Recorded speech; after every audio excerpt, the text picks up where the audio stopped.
the starting point of any good relationship, friendship, well, relationship generally, but for this conversation, friendship, the more you understand yourself and what your needs are, the more you can go out and be intentional and start meeting those needs and bringing people into your world or removing people from your world that are not that relationship does not allow you to have those needs met.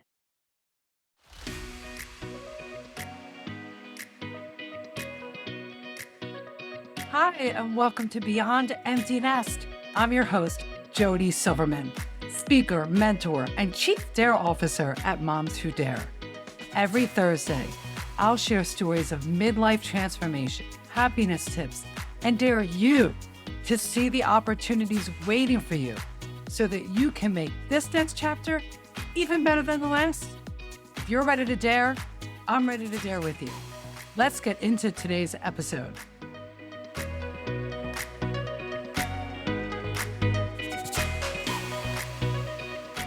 I'm really excited for this episode of Beyond Empty Nest, everybody. I have Erin Falconer in the Zoom room with me.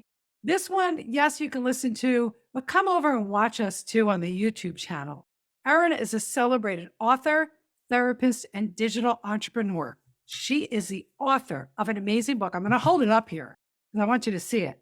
How to Break Up with Your Friends. Finding meaning, connection, and boundaries in modern friendships. If that's not a book for the empty nest midlife woman, I don't know what is. Erin, welcome to the show. Thank you so much for having me. Great to be here. Loved it. You had me at the title. I actually shared with Erin that I heard the title mentioned. Maria Shriver was on a video clip with Hoda Kotb and Jenna. And she mentioned your book title, and I stopped what I was doing immediately. I Googled it, and I'm like, I must get this book. I actually had a very big breakup with a friend, and I was just very curious about the title. And the one thing that I really loved even more than the title is when you open it up in the inside cover that you wrote that this book is about so much more than going through your contact list with a machete. And it is. It is. I shared with Erin that for me, it's a complete guide to making, keeping, and nurturing friendships while really staying true to ourselves. It's about having big girl conversations. Right, exactly. And self-advocating and understanding what your own needs are first, and then being able to communicate them effectively. Yeah. And I've never really looked at the art of friendship making, friendship keeping, and friendship nurturing like I have since I've read your book. Oh, good. Well, that was the kind of whole thrust of why I wanted to write it. And I had this epiphany one day. I was actively looking to come up with the follow-up to my first book, which is very rooted in the female empowerment, female productivity space. And I went down a ton of dead ends over the course of 6 or 7 months. And I was sitting there. I think I talk about this a little bit in the book, but I was sitting there waiting for a friend of mine who outwardly I would have described as one of my best, BFFs, whatever, one of my best friends. And she was late, as she always was, and I was getting really, really frustrated. And when I looked at my frustration, which was almost, anger, to be honest with you, I was like, wow, this is such a big reaction. It doesn't feel like it fits, the punishment doesn't really fit the crime, right? Or my reaction doesn't fit the crime of being late. And so I started to look at, why am I so mad right now? And as I started to look at the landscape of our friendship, I realized again that outwardly I would have said we were best friends. This big chasm had grown between us, which I not realized at all. And the big shock was not that this chasm had grown, is that this was the first time I was looking at a friendship relationship with any sort of critical lens. And that was a big aha moment for me. And we are a society that is obsessed with information about ourselves. We know every kind of calorie or gram of protein we're eating. We've got stupid watches that tell us every step we're taking. Marie Kondo has us holding up chairs and sweaters and asking if they bring joy. And yet the people, our friends, people in this category, we just have no eyes on. It's kind of the one relationship that we think is kind of should be good, nice to have, but really shouldn't take that much work, right? It's just kind of a thing that kind of gives, gives, gives. We know that to have any kind of fruitful relationship, that is just not possible, right? Real relationships have conflict, they have joy, they have indifference, they have all of these things, and we have to navigate those things if we're really going to get the benefit out of them, right? And it takes work. And when you talk to anybody about what's the secret to the success of your, 30-year marriage, or what's how do you have such a great relationship with your mother? The first thing anybody says is, oh, it's a lot of work. Right. And nobody just goes, oh, it just kind of is. And it's great. Right. Or that, and if they do, that's, that's not true. Right. Yeah. But when I was thinking about why is that? Why do we think why do we think this way about these relationships? And I kind of came to the idea that if you look at the classical world of therapy, there's individual therapy, couples therapy, family therapy, but nothing exists for friends, for this category of relationships. And so while I'm not necessarily advocating for friend couples to run out and get a therapist, although I don't think that's a bad idea if you have a really long-standing important relationship that you value and has gone off the rails and you're curious if you can get it back. I don't think that's a bad idea. But what it meant to me large in a larger way is that there's no collectively agreed upon language out there in the zeitgeist for navigating conflicts in these relationships. There's no blueprint of what a good friendship looks like and what we can, the expectations that are around it. And there's no blueprint about how to get into a new friendship or how to get out of an existing one. And so that's kind of where I started with this. And I was like, I can't believe this doesn't exist. And actually, the other title for the book, I'm glad you like this. I'm glad Oh, I you like love this it. title, was going to be called Friendship Therapy. And so, we went between both of them and then obviously thought one was more eye-catching than the other, but I'm glad that it resonated with you. No, it resonated, and I think, oh, you went with the right title. Totally. Like, not that Okay. I'm like the title queen, Yeah. but yes. So, and I never, and just like you explained, you got really curious and you did share that story of the book at Yeah. the very beginning. We don't think our friendships should be work Right. and take the effort. And throughout the book, when you talk about first friendships, the anatomy of a good friendship is a Yeah. chapter. When more is so much less, you offer it's a Bible. This is the friendship Bible for girlfriends. And I also think that what's really hard is as women, and I'm making a very generalized statement, but as somebody who's very confident, as women, we find it really difficult to have what we consider difficult conversations, Yeah. honor ourselves. Right. Yeah, exactly. And especially with other women Yeah, I mean, with our moms, we tell our moms be quiet or or our romantic partner. We have a very clear kind of benchmark of what we will and will not expect, yeah, tolerate what we expect from these things, from these relationships. I was being interviewed by somebody when the book first came out, and they said to me, at the end of the interview, they said, Aaron, okay, hold on a second. I've got this really good friend, and we've known each other for 10 years. And for the past year and a half, we've made concrete plans probably like 10 times, like concrete, like date, place, time. And without fail, the night before, the morning of, she texts me saying, oh, something came up. I had to cancel. She goes, look at my phone. Look, I'm not exaggerating. I'm not making this up. So I scrolled through this thing and I said, she goes, what do I do with this friend? And I said, well, Maria, I I've got bad news for you. You're not in a friendship with this person. You're in some kind of relationship with this weird relationship, but there's not a friendship. This person is not committed to you. I said, let me look at it a different way. If you were dating a guy, if you just started dating a guy and for 10 times, she's like, no, no, on the second time, if he canceled, it would be done. And I said, so what's the difference? yeah, Why are we tolerating this behavior? And why are the rules so much different? Obviously, these are not the same relation. You're not committing to somebody for life, contractually. But why is the behavior of this friend got so much more leeway, right? You want to, in your mind, have the understanding that these people are very important. They are. And you know that I talk about this in the book. This is not just, again, these are not relationships that are just nice to have from an emotional well being, from a longevity, from a physical health well being, for socialization, for all of these things. Like they really matter. Again, like emotionally, but physiologically, like there's the studies are, and I talk about a lot of those in the book. So we have to give them the appropriate weight, right? And when we give them the appropriate weight, you start doing the math and say, well, if I'm giving these relationships this amount of weight, I can't have 45 of these. I just don't, there's no way I can, again, like I, from a bandwidth perspective. So you need to start making choices, right? Who is the starting lineup? Who's on that starting bench for you?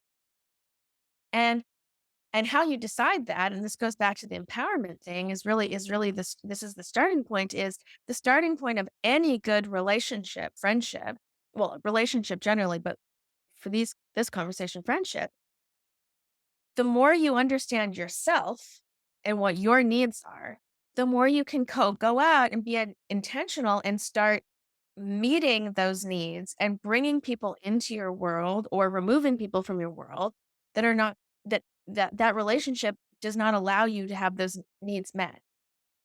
The second thing it does is it's one thing to understand your needs, it's another thing to communicate them. And because we don't do that, right? Because we're not used to flexing those muscles within these relationships, we're just floating along being like, well, I was friends with her once. I'm not going to, and it feels so extra to like rock the boat or start carving out what you need. Right.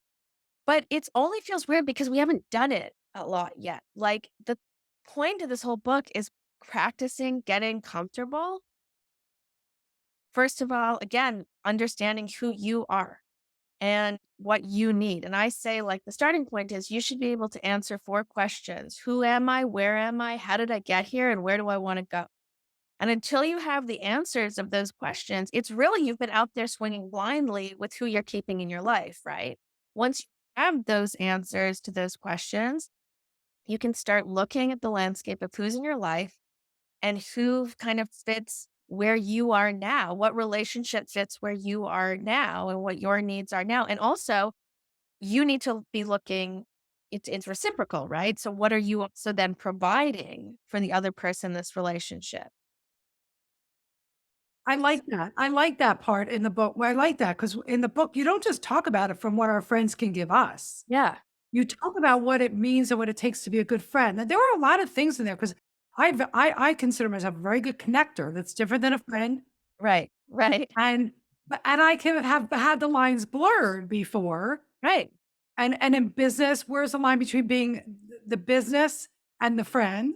Yep. And I'm learning a lot about myself. I think that's one of the most empowering things about being in your 40s and 50s. Right. My 50s, full disclosure, is that you read these books and you become more self-aware. And but I've even noticed I loved everything about the book, but the 3 things that really stood out, and I like that you bring the part that you need to understand who you are. You need that self-empowerment piece, like, "Who am I? Where am I? What do I wanna be?" Before you can even figure out who you want to live Exactly. with. Right.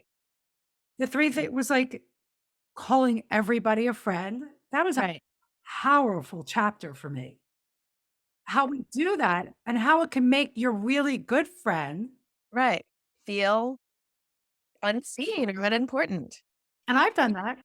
Yeah. Oh, so have I. Yeah. And like, as you know, I talk about it in the book. It's like I used to call everybody my really good friend because I thought that was making them feel special, and how, but really all it does is dilute the actual friends in your life. And we can't, again, it's more so there's the words we call them, which are important, right? But there's also, if we call everybody a friend, you're kind of putting your energy in the same way to all these people, right? And that's not a good use of your energy. You want to be succinct and be intentional about where you're putting the energy. And a lot of times it's not necessarily about having that that tough conversation and saying, well, this isn't going to work anymore. It's over. Although we do talk about when that happened, but it's just about reprioritizing and being really clear on where you're going to put that energy as opposed to not being intentional about it. And your energy is kind of scattered all over this group of people. So you can see when we do that, or when we don't take the time to do that audit and then be intentional in energy, we've left so much on the table, right? There and so that's kind of my contention. If we could be more intentional with the energy and just being really clear about, who's in your life and what our needs are, all of a sudden we can start to shore up our energy in a really positive way. And that has a ripple effect going throughout all the facets in our life.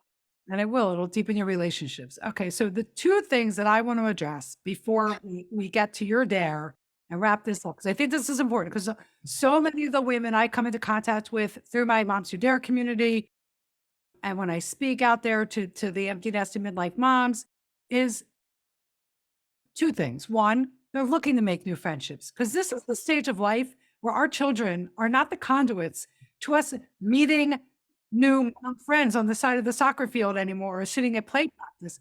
So, and this second thing, and I'll let you tie them together, is your chapter 7, the friendship diagnosis. Well, and there's also the breakup too.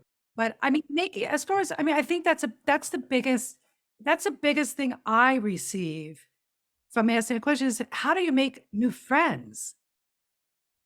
So again, the first starting point is you. You've got to understand, that what we just talked about, what your needs are. Then you need to look at who's in your life and see where are the holes, right? Like where do I need and I give the example, I'm very introverted. And so it feels counterintuitive to have extroverted person or two in my life, right? Like how so different energetically, but it is crucial. I have an extroverted person or persons, couple of people. They can't all be extroverted, but in that kind of starting lineup, because what it inevitably does is pull me out of my little bubble and awakens a different part of me that would otherwise be dormant, right? And so while this is relationally very magnetic and interesting and dynamic, and I can't do it all the time. When I get a call like, let's go out for a big dinner and like drinks, this is like a once every 4 months, 6 months thing for me. And I hate, I really resist it up until the time I'm there. And then when I'm there with the right people, right? I come away from those nights and I go, I'm so happy I did this. I never would have done this if I had everybody just like me sitting on that starting bench, right?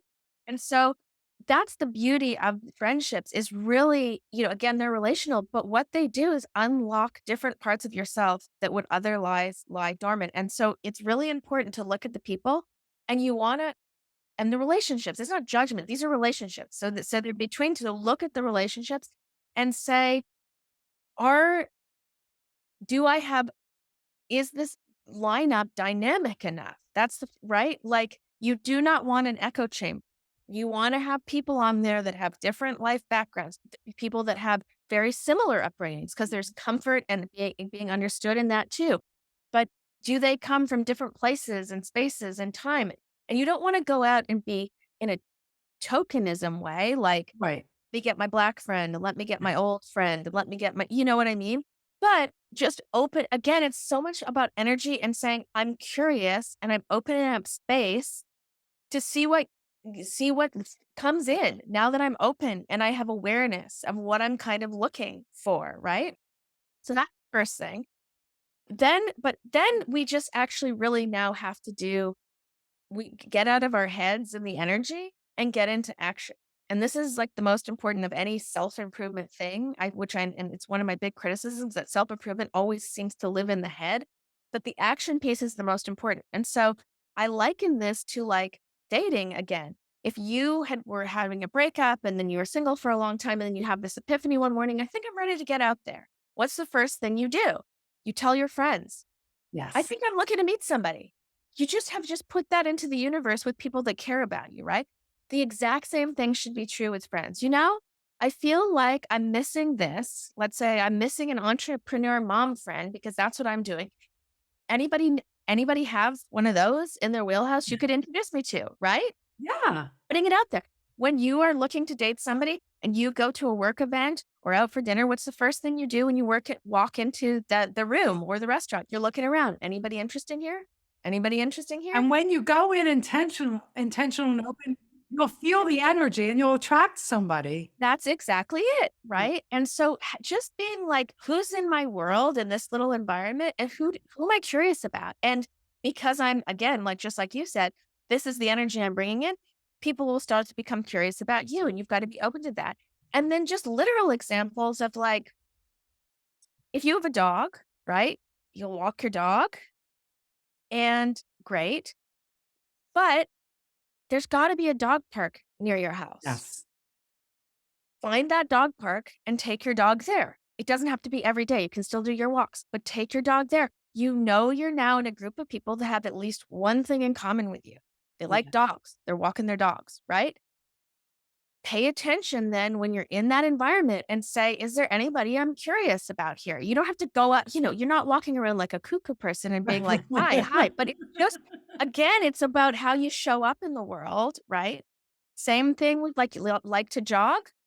Find a running club. Don't just run solo on the beach. So it's about looking for those opportunities and then being intentional when you're there. I love that. I love that. And you have to take action. I'll share just you brought this up. So I had a lot of different friends in a lot of different groups, but I was not part of the bigger group at large Right. by design, by design. And one of my dearest, closest friends, I hung out with her once, and there were these 3 women. I liked them, and I saw them a few times, and I knew who they were. We were all in the same synagogue community, preschool Yeah. community. 2 of them I knew kind of better, and I said to my friend Beth, I said this to her, and I said, "The next time you get together with this person, this person, do you think you can invite me? Because I really enjoy their company. I would love to just, like, hang out with you one night." Now I'm like and it worked out beautifully. We all get along great. Yeah, girls' night out. We don't get together every Saturday night, every Friday night, but they're my group, my go-to group now for like a mom's okay, who needs a mom's night out? I really need to hang out. And it's those 5 women. And I just laughed. I said, And "They're you just really made a nice." choice. Yeah. And she's like, "Yeah." Great. That's exactly right. So I love that. I love that. So Erin, I know I don't care that we're going a little bit over our normal time here. I want to talk about briefly breaking up with a friend. It's hard. And what I loved about that chapter, and I loved reading it, it's not easy because I had to break up and it did not end well. And looking back, there's so much I could have done differently. It would have broken up. However, it didn't have to be as ugly. Had I been a little bit more self-empowered and grown, I Right. quote, grown up a little bit. I'm Right. not being hard on myself, but having difficult conversations when a friendship isn't working out. And you give scripts, which Yeah. she did. But just can you briefly touch on if somebody feels like there is a friendship that needs to be broken up, like how do you really know? I mean, you go through the diagnosis chapter. Yeah. Yeah. So there is, as you said, a chapter on how to kind of diagnose where you're at with certain relationships. But in a nutshell, I mean, I think the first thing is that I hear this word toxic being thrown around so much. And I just can't stand it because what I hear a lot is like, oh my God, he's so toxic. She's so toxic. And it's basically like taking all of your personal responsibility in the relationship out and it's somebody else's fault. And the truth of the matter is that is so rarely the case, right? A lot of times when there's a quote unquote toxic person, they, in your world, they actually have perfectly fine relationships with other people, right? There's something about the dynamic between the 2 of you that is toxic. In other words, somebody has been and it doesn't mean it's not blaming you. And it's not necessarily 50-50. It could be I agree that you play a role. You play a role because you've allowed bad behavior to continue where maybe others wouldn't, Yep. right? So yeah, it's not 50-50, but that having that critical eye and instead of just like the throwaway of she's toxic, really sit and say, witness what's happened in the relationship and try and see where your own shortcomings may have come into play. Not in to save that friendship particularly, but so that you don't bring that habit into any future relationships, right? So the personal responsibility aspect is very, very important because with personal responsibility comes personal power. When you take responsibility, you that's the power move. When you deflect responsibility, that's the weak move, right? So you want to look at that and be critical about it, right? Then what you need to do is, once you've assessed that this relationship's not working, you really need to get what I like to say is the relationship doesn't need to end. Is how do you feel when you're with that person, engaging with that person, thinking about that person? And if just the way that relationship sits in you is bad, like you feel not good, Yeah. this is a really good sign that this is going to be a tough one to turn around, right? If you act differently when you're with this person than you normally do, like if you're not on your core set of values and you start behaving in different ways, again, Yes. somebody that takes you away from those core values, not good. And so these are things you want to kind of factor in to say, is this really the right decision? And then once you have made the decision to do it, I suggest that you really sit and imagine what your life is going to be like without this person, right? Because with friendship breakups, there's no protocol on the grieving process, right? So it feels like, if you've had a romantic breakup, it's like you're fine. You can stay in bed for 5 days and have tissues and chocolates and friends are calling, checking in. But if you break up with a friend, it just, again, it feels so disproportional to have that reaction, but it shouldn't if these are really important relationships. So it's important for you in your mind to really visualize what's life going to be like without this person? And am I okay with that? If the answer is yes, then now you've got to act, right? Now you go to your scripts. Now you go to your script, right? And so, yeah, I've set up, 5 or 6 different scripts, as you know, based on general things that could be going on.